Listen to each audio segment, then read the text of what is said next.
Hello, this is Mr. Rahman, and I will be reading The Giver by Lois Lowry, Chapter 6. Lily, please hold still, Mother said again. Lily, standing in front of her, fidgeted impatiently. I can tie them myself, she complained. I always have. I know that, Mother replied, straightening the hair ribbons on the little girl's braids. But I also know that they constantly come loose, and more often than not, they're dangling down your back by afternoon. Today, at least, we want them to be neatly tied and to stay neatly tied. I don't like hair ribbons.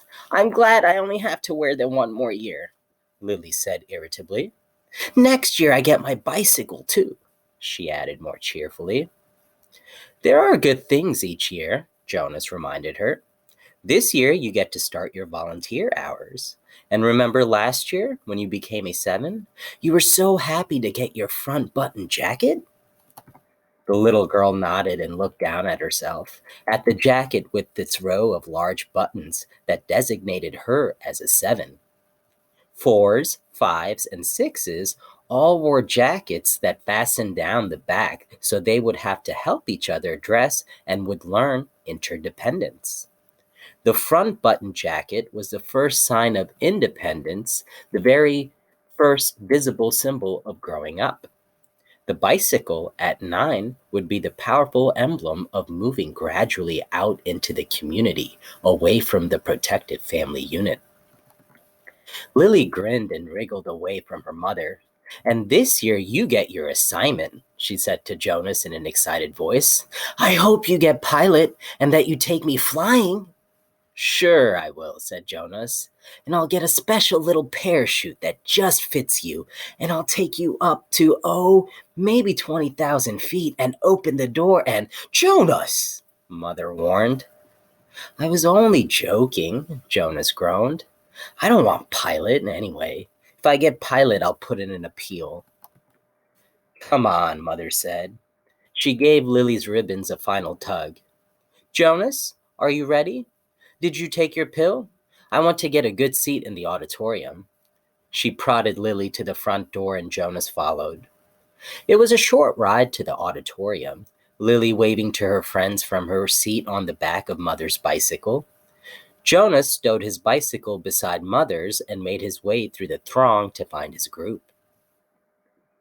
The entire community attended the ceremony each year.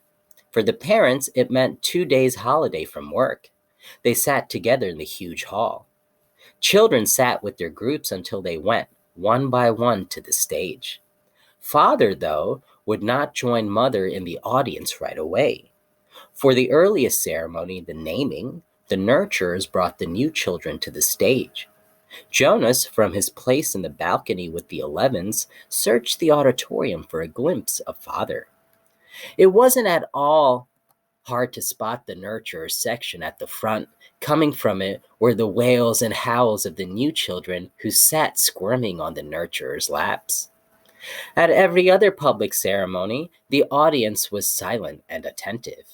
But once a year, they all smiled indulgently at the commotion from the little ones waiting to receive their names and families. Jonas finally caught his father's eye and waved. Father grinned and waved back, then held up the hand of the new child on his lap, making it wave too. It wasn't Gabriel. Gabe was back at the nurturing center today, being cared for by the night crew. He had been given an unusual and special reprieve from the committee and granted an additional year of nurturing before his naming and placement. Father had gone before the committee with the plea on behalf of Gabriel, who had not yet gained the weight appropriate to his days of life, nor begun to sleep soundly enough at night to be placed with his family unit. Normally, such a new child would be labeled inadequate and released from the community. Instead, as a result of Father's plea, Gabriel had been labeled uncertain and given the additional year. He would continue to be nurtured at the center and would spend his nights with Jonas's family unit.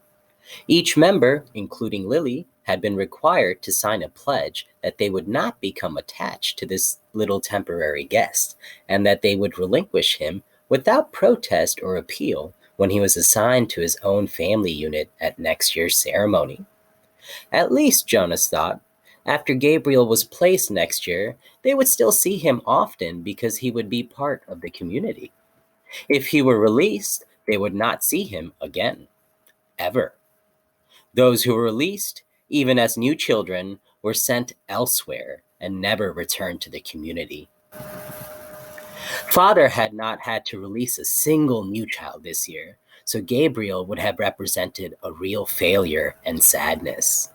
Even Jonas, though he didn't hover over the little one the way Lily and his father did, was glad that Gabe had not been released. The first ceremony began right on time, and Jonas watched as one after another each new child was given a name and handed by the nurturers to its new family unit. For some, it was a first child, but many came to the stage accompanied by another child beaming with pride to receive a little brother or sister, the way Jonas had when he was about to be a 5. Asher poked Jonas's arm. "Remember when we got Philippa?" he asked in a loud whisper. Jonas nodded. It had only been last year Asher's parents had waited a long time before applying for a second child. Maybe, Jonas suspected, they had been so exhausted by Asher's lively foolishness that they had needed a little time. 2 of their group, Fiona and another female named Thea, were missing temporarily, waiting with their parents to receive new children. But it was rare that there was such an age gap between children in a family unit. When her family ceremony was completed, Fiona took the seat that had been saved for her in the row ahead of Asher and Jonas. She turned and whispered to them, "He's cute, but I don't like his name very much." She made a face and giggled. Fiona's new brother had been named Bruno. It wasn't a great name, Jonas thought, like Gabriel, for example, but it was okay. The audience applause, which was enthusiastic at each naming, rose in an exuberant swell when one parental pair, glowing with pride, took a male new child and heard him named Caleb. This new Caleb was a replacement child. The couple had lost their first Caleb, a cheerful little 4. Loss of a child was very, very, very rare. The community was extraordinarily safe, each citizen watchful and protective of all children. But somehow, the first little Caleb had wandered away unnoticed and had fallen into the river. The entire community had performed the ceremony of loss together, murmuring the name Caleb throughout an entire day, less and less frequently, softer in volume, as the long and somber day went on, so that the little 4 seemed to fade away gradually from everyone's consciousness. Now, at this special naming, the community performed the brief murmur of replacement ceremony, repeating the name for the first time since the loss. Softly and slowly at first, then faster and with greater volume as the couple stood on the stage with the new child sleeping in the mother's arms. It was as if the first Caleb was returning. Another new child was given the name Roberto, and Jonas remembered that Roberto the Old had been released only last week. But there was no murmur of replacement ceremony for the new little Roberto. Release was not the same as loss. He sat politely through the ceremonies of 2 and 3 and 4, increasingly bored as he was each year. Then a break for midday meal, served outdoors, and back again to the seats for the 5s, 6s, 7s, and finally, last of the first day ceremonies, the 8s. Jonas watched and cheered as Lily marched proudly to the stage, became an 8, and received the identifying jacket that she would wear this year, this one with smaller buttons and, for the first time, pockets, indicating that she was mature enough now to keep track of her own small belongings. She stood solemnly listening to the speech of firm instructions on the responsibilities of eight and doing volunteer hours for the first time. But Jonas could see that Lily, though she seemed attentive, was looking longingly at the row of gleaming bicycles, which would be presented tomorrow morning to the nines. Next year, Lily Billy, Jonas thought. It was an exhausting day, and even Gabriel, retrieved in his basket from the nurturing center, slept soundly that night. Finally, it was the morning of the ceremony of 12. Now, Father sat beside Mother in the audience. Jonas could see them applauding dutifully as the nines, one by one, wheeled their new bicycles, each with its gleaming name tag attached to the back from the stage. He knew that his parents cringed a little, as he did, when Fritz, who lived in the dwelling next to theirs, received his bike and almost immediately bumped into the podium with it. Fritz was a very awkward child who had been summoned for chastisement again and again. His transgressions were small ones, always: shoes on the wrong feet, schoolwork misplaced, failure to study adequately for a quiz. But each such error reflected negatively on his parents' guidance and infringed on the community's sense of order and success. Jonas and his family had not been looking forward to Fritz's bicycle, which they realized would probably too often be dropped on the front walk instead of wheeled neatly into its port. Finally, the nines were all resettled in their seats, each having wheeled the bicycle outside where it would be waiting for its owner at the end of the day. Everyone always chuckled and made small jokes when the nines rode home for the first time. "Want me to show you how to ride?" older friends would call. "I know you've never been on a bike before." But invariably, the grinning nines, who in technical violation of the rule had been practicing secretly for weeks, would mount and ride off in perfect balance, training wheels never touching the ground. Then the tens. Jonas never found the ceremony of 10 particularly interesting, only time consuming as each child's hair was snipped neatly into its distinguishing cut. Females lost their braids at 10, and males too relinquished their long childish hair and took on the more manly short style which exposed their ears. Laborers moved quickly to the stage with brooms and swept away the mounds of discarded hair. Jonas could see the parents of the new ten stir and murmur, and he knew that this evening, in many dwellings, they would be snipping and straightening the hastily done haircuts, trimming them into a neater line. 11s. It seemed a short time ago that Jonas had undergone the ceremony of 11, but he remembered that it was not one of the more interesting ones. By 11, one was only waiting to be 12. It was simply a marking of time with no meaningful changes.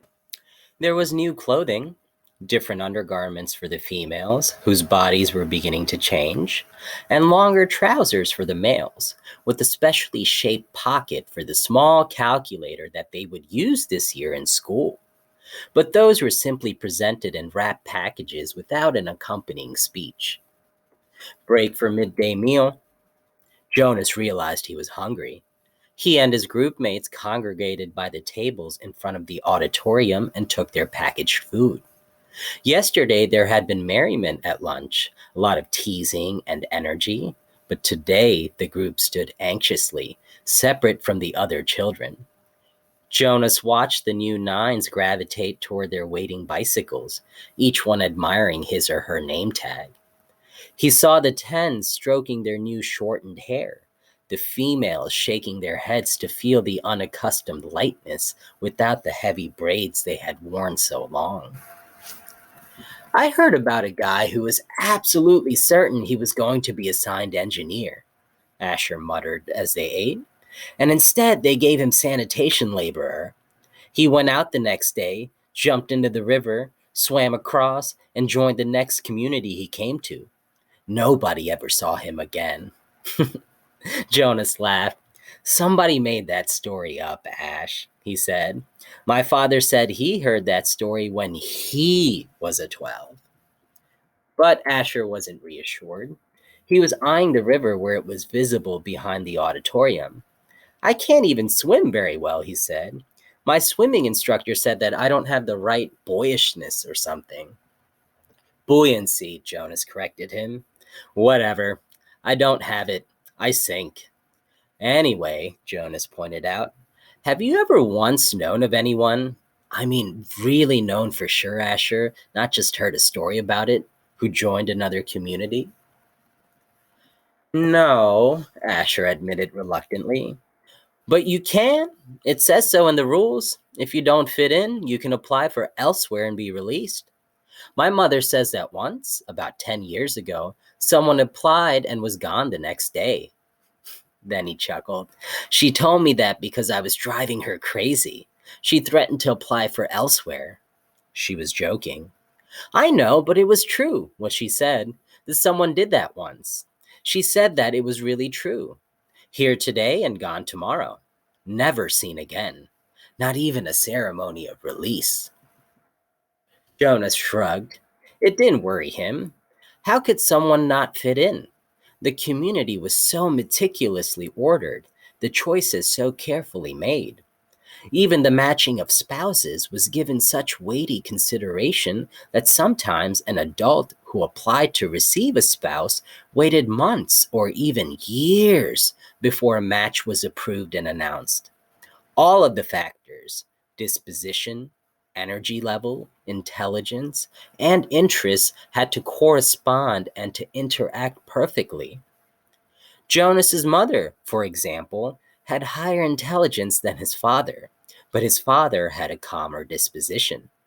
They balanced each other. Their match, like all matches, had been monitored by the committee of elders for 3 years before they could apply for children, had always been a successful one. Like the matching of spouses and the naming and placement of new children, the assignments were scrupulously thought through by the committee of elders. He was certain that his assignment, whatever it was to be, and Asher's too, would be the right one for them. He only wished that the midday break would conclude, that the audience would re enter the auditorium, and the suspense would end. As if in answer to his unspoken wish, the signal came and the crowd began to move toward the doors. End of chapter 6.